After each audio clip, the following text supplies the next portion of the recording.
सना बेगम कमरे में दाखिल हुई तो घुप अंधेरा छाया था। भारी पर्दे विंडो पर फैले रोशनी का रास्ता बंद किए हुए थे। वो बेड पर आड़ा तिरछा सो रहा था। ईसा, उठ जाओ लड़के, ये क्या तुमने खुद को कमरे में कैद कर लिया है? सना बेगम को अजीब वहशत सी होने लगी थी कमरे के माहौल से। मौसम काफ़ी बदल गया था। अब कोई फ़ैन ऑन नहीं करता था, मगर उनके रूम का फ़ैन फुल स्पीड पर था। उन्होंने जल्दी से फ़ैन ऑफ किया और पर्दे हटाकर कमरे को थोड़ा सा रोशन किया। बेड पर वो ऐसे पड़ा था जैसे मुजस्मा हो जो हिलने के काबिल ना हो। ईसा, या अल्लाह, तुम्हें तो इतना तेज़ बुखार है। वो उसका चेहरा छू कर ही दहल गई थी। वो जल रहा था बुखार से। सना बेगम ने मूसा को बुलवाया। किस्मत से वो भी उन्हें हवेली में ही मिल गया, वरना हवेली में रहना तो उसने छोड़ ही दिया था।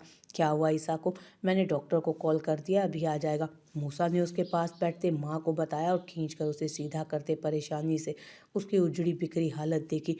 उसका चेहरा बिल्कुल सुर्ख हो रहा था, जिस्म अलग आग की तरह जल रहा था। बुखार है और फ़ैन ऑन था। दो भाई हो तुम लोग, एक दूसरे का ख्याल तक नहीं रख सकते। मानती हूँ खानज़ादा के मरने का दुख है, मुझे भी है, मगर इसका मतलब ये नहीं कि हम भी साथ ही मर जाएं। पूरी हवेली ऐसे हो गई है जैसे वो जाते जाते ज़िंदगी साथ ले गया। जिसे देखो कमरे में बंद पड़ा रो रहा है, बीमार है। लगता है खानज़ादा ही सबको सांस दे रहा था बस। मूसा, मैं कह रही हूँ, संभालो खुद को तुम भी और अपने इस भाई को भी। तवज्जो दो ज़रा इस पर। सना बेगम भरी बैठी थी जैसे फटी पड़ी। मूसा ने बेचारगी से माँ को देखा और फिर ईसा को। बाकी का नहीं पता, लेकिन मुझसे उसके बगैर नहीं रहा जा रहा। सब मुयस्सर थे। कॉल पर भी उसके बगैर मरने वाला हो रहा था, इसलिए वापस आ गया। अब यहाँ से कहाँ जाऊँ कि वो मुझे मिल जाए? वो ईसा के बाल संवारता बोल रहा था। आवाज़ भर्रा गई थी। सना बेगम का उसकी हालत पर कलेजे पे हाथ पड़ा था। शायद वो भी उसी वक्त से गुजर रहा था। शायद ईसा को वाकई हदीर सांसें देता था। लेकिन फ़िक्र मत करें, हम सब संभल जाएंगे। संभलने में वक्त तो लगता है ना, वही वक्त दे दे हमें मोरे। ये बहुत मुश्किल वक्त है, गुजरते गुजरते भी आधा मार रहा है। वो नरमी से बोलता झिलमिलाती आंखों से माँ को देखने लगा। वो बोल नहीं पाई। अब कोई जवाब नहीं था जो देती। डॉक्टर आ गया था। सना बेगम एक तरफ हो गई। डिप्रेशन है और मौसम बदल रहा है, ठंड भी लगी है इनको। एहतियात करें, ये सर्दी ज़्यादा बढ़ जाएगी तो ये बुखार जानलेवा भी साबित होते हैं। डॉक्टर ने तफसीली चेकअप के बाद पेशावराना अंदाज में बताया और मेडिसन्स के साथ कुछ हिदायत देता बाहर निकल गया। मूसा ने मुलाजिम को भेजकर मेडिसन्स मंगवाई तो उसे बेसाख्ता अदब खान का ख्याल आया। खानज़ादा का बहुत करीबी बंदा था। ना वो जनाजे में था, ना उसके बाद नज़र आया। मूसा को तशवीश हुई। वो अचानक कहाँ गायब हो गया था? हवेली के इर्द गिर्द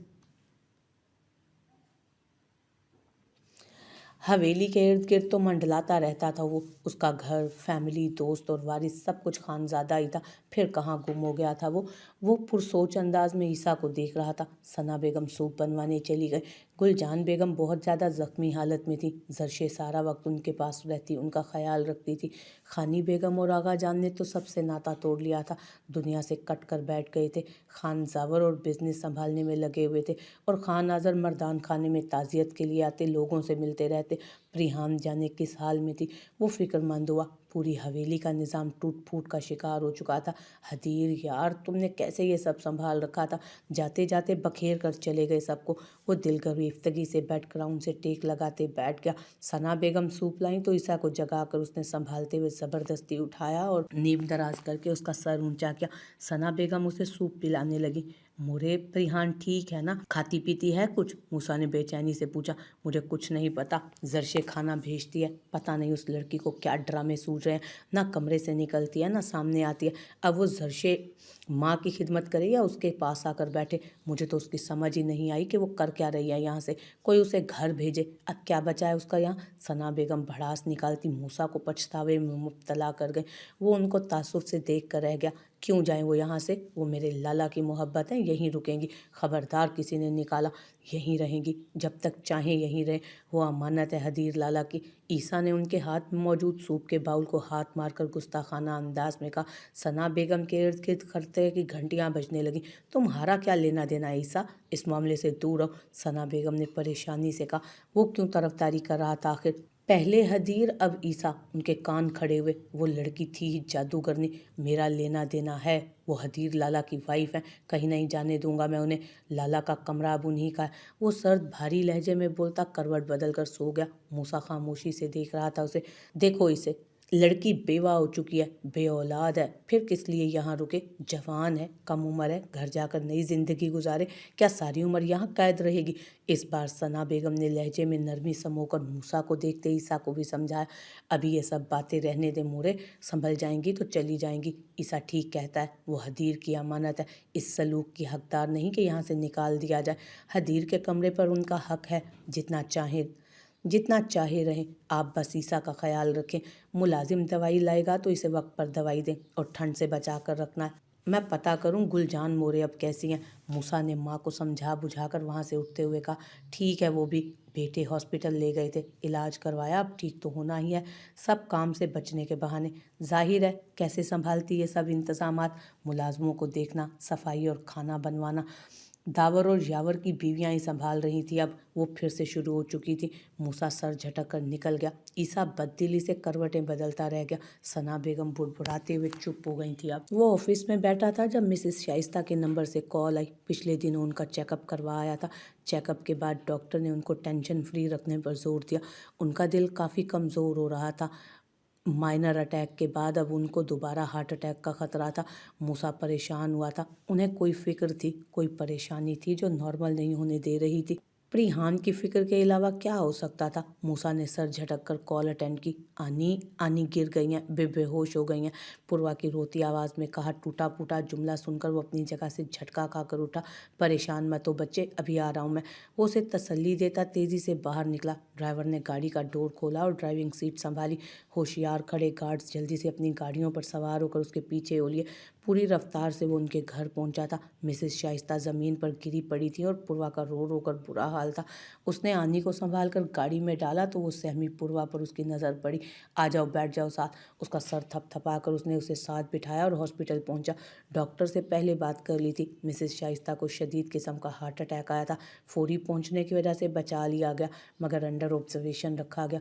वो डॉक्टर से बात करके मिसेस शाइस्ता को एक VIP रूम में शिफ्ट करवा कर बाहर निकला तो पूर्वा का ख्याल आया। जल्दी से भागकर उसे तलाशा। वो कॉरिडोर में उस बेंच पर अकेली बैठी मिल गई।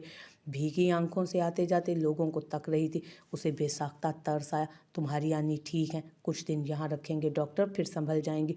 उसके पास बैठते नरमी से उसने उसको तसल्ली दी तो वो खाली खाली नज़रों से उसे देखने लगी। मूसा को महसूस हुआ वो ज़हनी तौर पर हाजिर नहीं थी। उसने लब भींचे।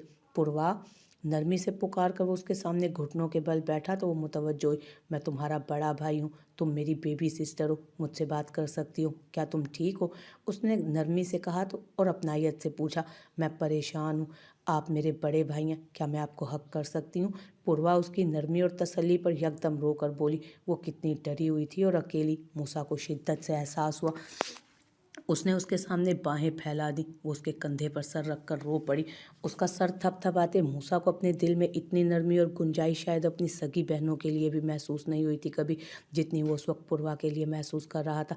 कभी कभी रिश्तों के लिए खून से ज़्यादा एहसास ज़रूरी होता है। वो सगी बहन नहीं थी, मगर उस वक्त उस छोटी सी लड़की के लिए वो दिल से बड़ा भाई बन गया था।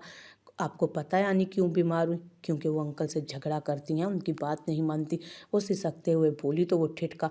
क्यों लड़ती हैं? क्या कहते हैं अंकल जो वो नहीं मानती? उसने पूर्वा के बिखरे बाल समेटकर नरमी से सवाल किया। वो भीगी आंखें रगड़ने लगी। आनी कहती हैं सिर्फ मुझे कॉलेज लेने वो खुद जाएंगी। वो ठीक नहीं है, मैं लास्ट 3 डेज से कॉलेज नहीं जा रही उनकी वजह से। अंकल तो बस ये चाहते हैं कि मेरा लॉस ना हो। वो पहले भी मुझे कॉलेज ले जाते थे। आनी नहीं मानती, लड़ती हैं, मुझे घर से भी नहीं निकलने देती, कॉलेज भी नहीं भेजती।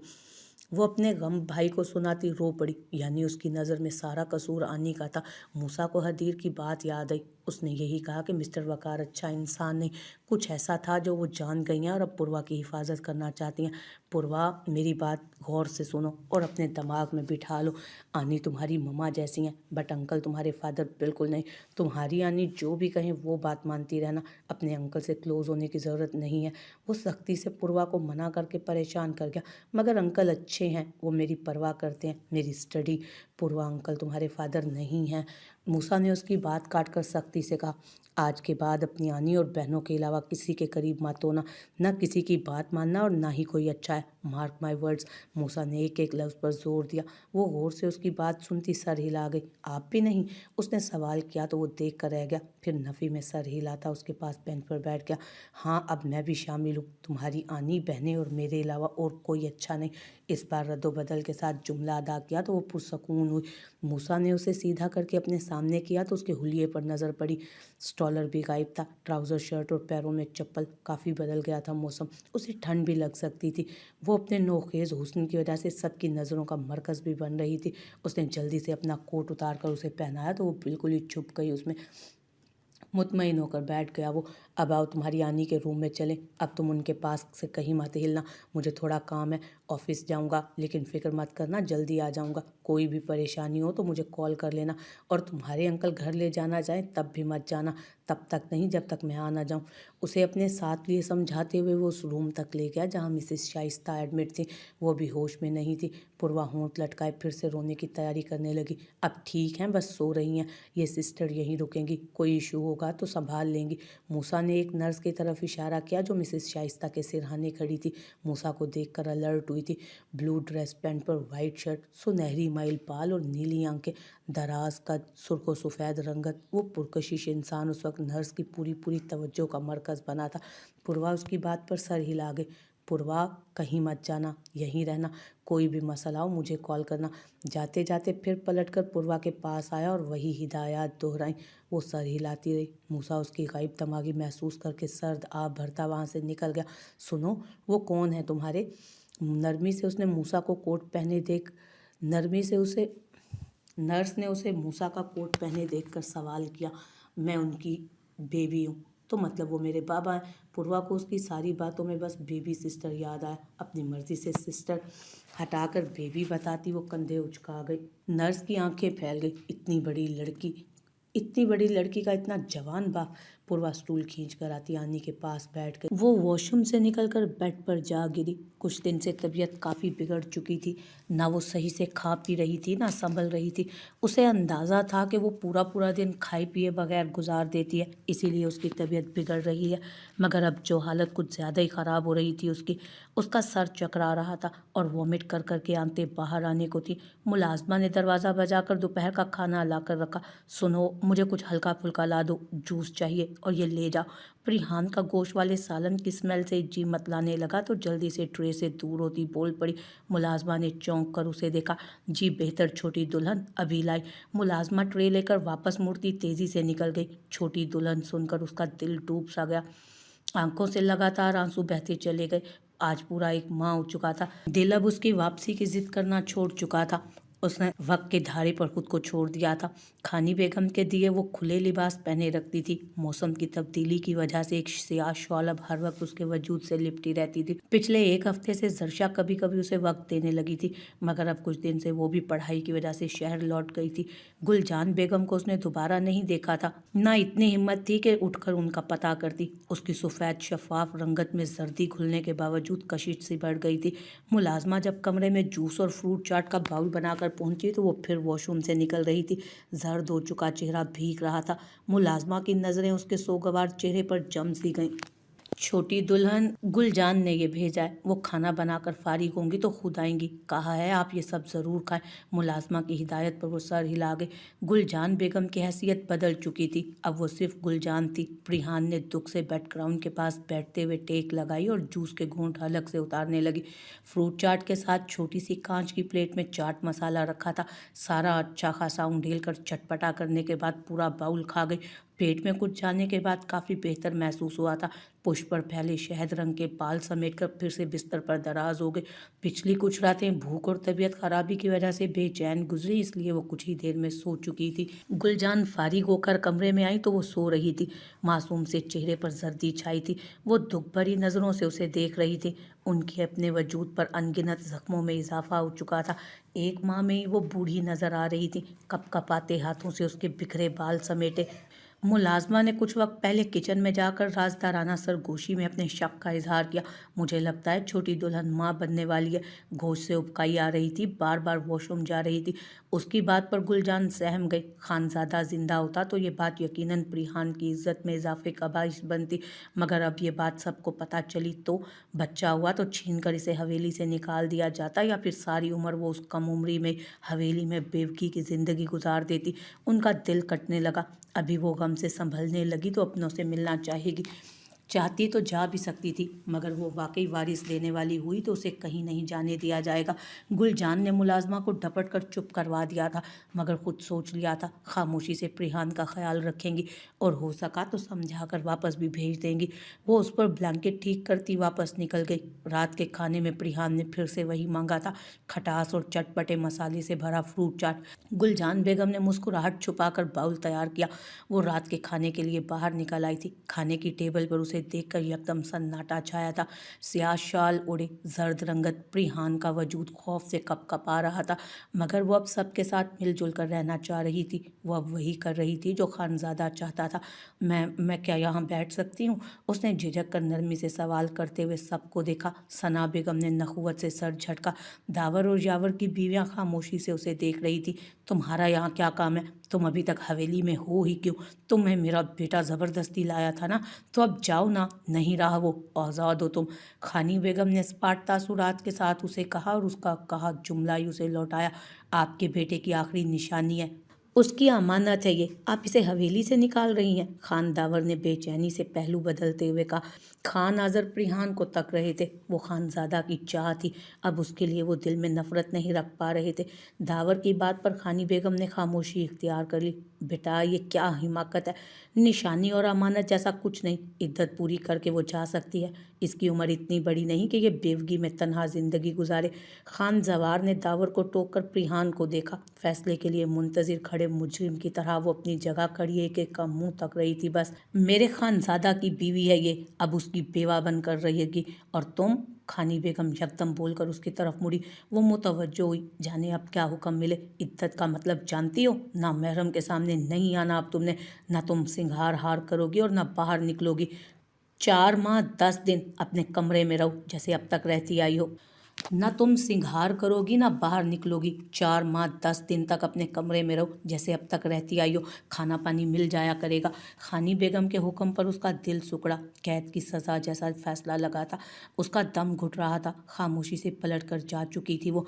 भाभी बेगम, जवान लड़के हैं इस हवेली में, आप इसे यहाँ जगह दे रही हैं। सना बेगम ने दबे दबे अल्फाज में खदशा जाहिर किया था। वो सर झटक गई। वो कमरे में रहेगी, उसे बाहर निकलने की इजाज़त अब कभी नहीं मिलेगी। खानजादा का कमरा उसका आखिरी ठिकाना है, फिक्र मत करो, अब वो किसी के निकाह में नहीं जाएगी। वो मेरे बेटे के नाम से ही बैठी रहेगी ताउम्र। खानी बेगम सुकून से बोल रही थी। खान जवार ने खश्मी नज़रों से दावर को देखा, जो खुद बौखला गया था ये फैसला सुनकर। उसने ऐसा कब चाहा था? वो तो बस प्रिहान के लिए आसानी करना चाह रहा था। सबको खामोश होना पड़ा, मगर सना बेगम के लिए मुश्किल बढ़ चुकी थी। उनके दोनों बेटे कुछ ज़्यादा ही तरफदारी करते थे प्रिहान की। वो उसे हवेली में इद्दत के बाद बर्दाश्त नहीं कर सकती थी। प्रिहान तारीख कमरे के पिछली जानिब ग्लास वॉल से नजर आते सुनसान तारीख बाग पर नजर जमाए जाने कितनी देर वहां बैठी रह गई थी।